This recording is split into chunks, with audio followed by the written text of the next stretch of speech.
নানার বাড়ি যাওয়ার পথে কিশোরীকে ধর্ষণ করা হয়েছে। দর্শক, ঘটনাটি ঘটেছে মাদারীপুরে।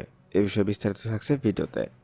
মাদারীপুরের সদর উপজেলায় নানার বাড়িতে বেড়াতে যাওয়ার পথে 14 বছরের এক কিশোরীকে ধর্ষণ করা হয়েছে।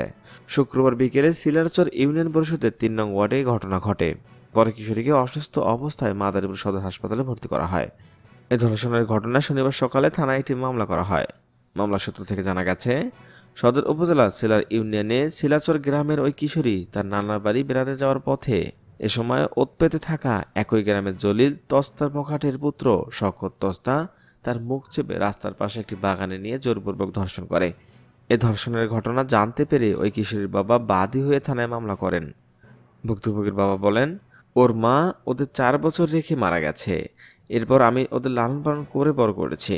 আমি আমার সন্তানদের মুখের দিকে তাকিয়ে কখনো বিয়ে করিনি। আমি ভ্যান চালিয়ে খাই। আমার মেয়েকে তার ইচ্ছার বিরুদ্ধে জোরপূর্বক ধর্ষণ করেছে শওকত তস্তা, তাই আমি তার বিরুদ্ধে মামলা করেছি। আমি তার দৃষ্টান্তমূলক শাস্তির দাবি করছি।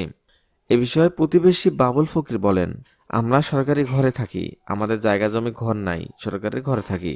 আমাদের মেয়ে যে খারাপ কাজ করেছে, আমরা শওকত তস্তা সরকারের কাছে বিচার চাই।